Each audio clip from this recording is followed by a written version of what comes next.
Hello, and you're welcome to Global Business Insights, where you get perspectives on latest headlines and data relevant to doing business. Earlier today, the People's Bank of China said it was keeping the one-year loan rate, the prime rate, unchanged at 3.45%. And in the UK, inflation data also just came in, showing UK inflation falling to 3.4% in the year to February, also the lowest level in 2.5 years. This was ahead of the Bank of England's decision on monetary policy tomorrow, where interest rates are expected to be kept on hold. Yesterday, the Bank of Japan, the first time in 17 years, hiked interest rates up to a range of 0 to 0.1%, the last major economy to exit an era of negative rates. The yen weakened, the Nikkei zigzagged somewhat, ending up slightly higher. Unilever, in a statement yesterday, said it was spinning off its ice cream unit, cutting as much as 7,500 jobs in an ongoing reorganization process. The big news could be the Federal Open Markets Committee decision later today, at which we get guidance and revised economic projections that could reinforce fewer rate cuts than was initially telegraphed for the year. Ahead of the decision, U.S. stocks closed higher yesterday, utilities and energy companies faring best as investors looked ahead to the policy announcement, and oil prices also were creeping up. We'll also look at the latest on oil prices, somewhat flat this morning, and still on stocks. S&P 500 closed up 0.6%, while the Nasdaq Composite was up 0.4%.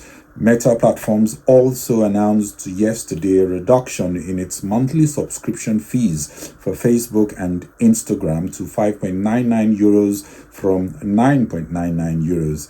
Meta wants to address concerns from privacy and antitrust regulators and complaints that they are required to pay a heavy fee for privacy. Meta launched the paid service last November as it complied with the Digital Markets Act and needed to compensate for reduced ad revenues, given that ability to personalize advertisements for users had been curtailed.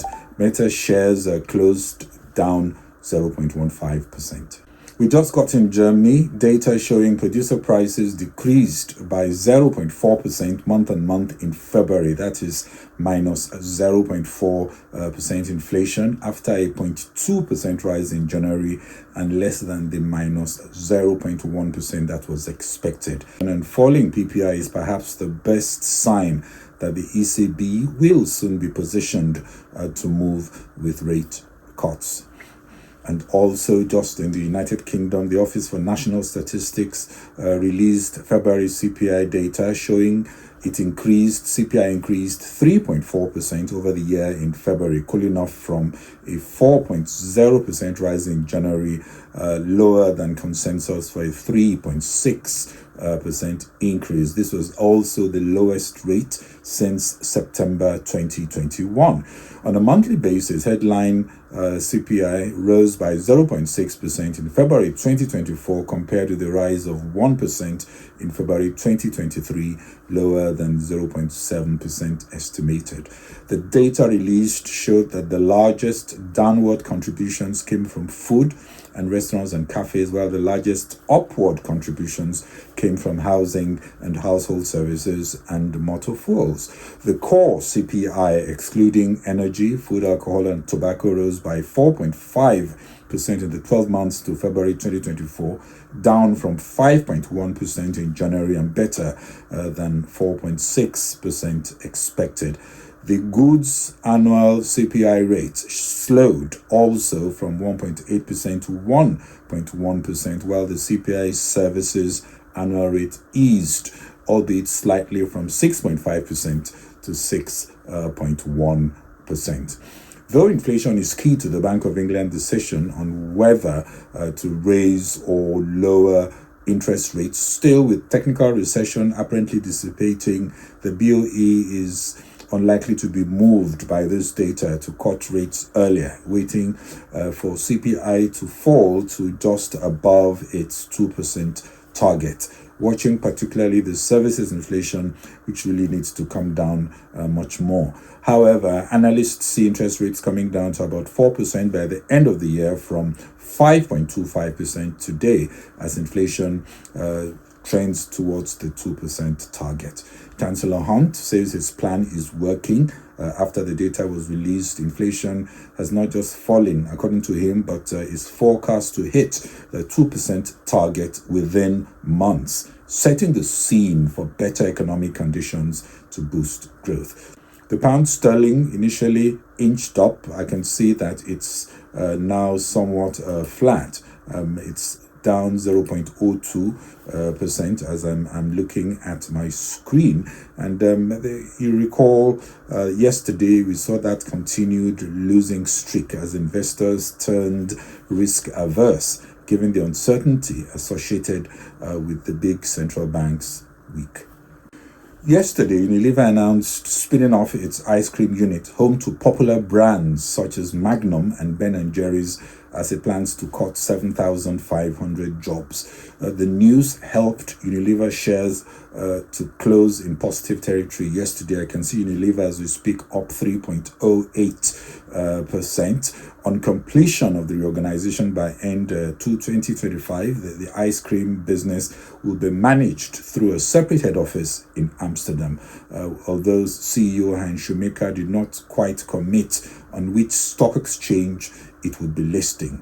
In the press release, Unilever says ice cream has a very different operating model, and as a result, the board has decided that the separation of ice cream best serves the future growth of both ice cream and Unilever. The ongoing productivity program will deliver total cost savings of around 800 million euros over the next 3 years, which more than offsets the estimated operational dyssynergies from the separation of ice cream. The separation will also create a world-leading ice cream business, according to them, and all over the world, we can see that global giants are shaving off fat and exploring more efficient structures and capital models as higher costs result in more divergent performance. Investors are also more focused in buying into business models. The Bank of Japan, for the first time in 17 years, hiked interest rates yesterday up to a range of 0% to 0.1%. The caution in raising rates was from decades of deflation after the country's real estate bubble burst in the early 1990s. What has changed? First, a significant wage increase agreed with unions, plus inflation consistently above the 2% target for almost 2 years. The BOJ's shift also helps optimism that the economy is finally emerging from deflation and will be welcomed by banks who will see their net interest margins inch up and depositors getting more for their savings. Just after the announcement, Japan's largest banks, including Mitsubishi Financial Group, were reported to have announced they would raise interest rates on ordinary yen deposits. The yen weakened as the announcement was made, even though we saw the Nikkei creeping up. As the Apex Bank abolished its radical yield curve control policy for Japanese sovereign bonds used to target longer-term interest rates by buying and selling bonds as necessary, it also explained that though it was tightening, it was not embarking on aggressive rate hikes, saying that it sees that accommodative financial conditions will still be maintained for the time being, given the fragile growth in the world's fourth largest economy. But inflation is still too high, ongoing progress in bringing it down is not assured, and the path forward is uncertain. I want to assure the American people that we are fully committed to returning inflation to our 2% goal. Restoring price stability is essential to achieve a sustained period of strong labor market conditions that benefit all. That was Jerome Powell in January, and we still don't see any material change in the data or context to suggest we're going to hear anything materially different later today, except perhaps to admit that there is continued progress in beating inflation. The FOMC decides, even though it has also become increasingly clear that markets are less bothered by the shifts in what the Fed thinks. In December, the summary of economic projections had showed 3/4 point rate cuts in 2024, much higher than Wall Street expectations at the beginning of the year for roughly 6 rate cuts. But markets have adjusted expectations in alignment with the Fed, and stocks still heading higher despite the somewhat hawkish shift. Less worried about markets, the US Fed still wants to avoid a recession, and as such will soon have to move monetary policy to a less restrictive territory. How much will it cut this year, and how fast, and what is the neutral rate are all questions that will depend on data yet to be seen. The base case, according to some analysts, definitely a hold, with policy guidance largely unchanged, and the 2024 to 2026 dots also mostly unchanged. The long run dot may be moving slightly higher. The Fed may also lay out a plan on tapering quantitative tightening, but they will be cautious to avoid being boxed into a position ahead of the next May 2nd and 3rd meeting, knowing that markets are focused on the revisions in summary of economic projections and the commentary around plans for the Fed's balance sheet. The evening episode will feature clips of the statement, and we'll also look at the revised summary of economic projections and market reactions as they come. But definitely we are going to see much volatility in equities. Oil has been climbing up in the last week, though flat today, but still seeing impetus coming from Ukraine's drone strikes on Russian refineries, as well as key OPEC Plus members, Saudi Arabia and Iraq, agreeing to export less crude over the coming months.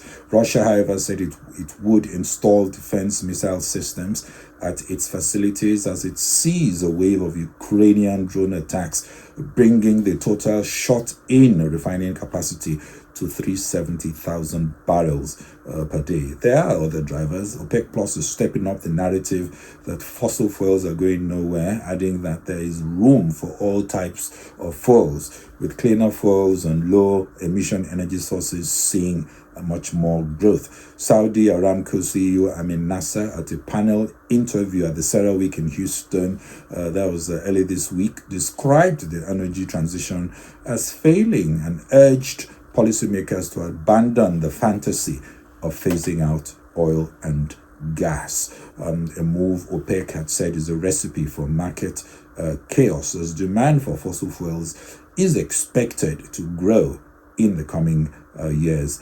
Also, we've seen the likes of Shell announcing a slowdown on cleaner fuels. The electric car momentum also seems to have slowed down as consumers with tighter wallets hit by inflation are buying. OPEC compliance with what it says on supply is something to watch. So Saudi Arabia is supplying less as it ramps up domestic refining, while Iraq is cutting exports. Iraq has pledged to cut its crude exports to 3.3 million barrels per day in the coming months to compensate for its overproduction after several months of exceeding its 4 million barrels per day OPEC plus quota. The factor to watch is still the demand outlook, as supply looks easier to ramp up if necessary, barring any major new geopolitical shocks.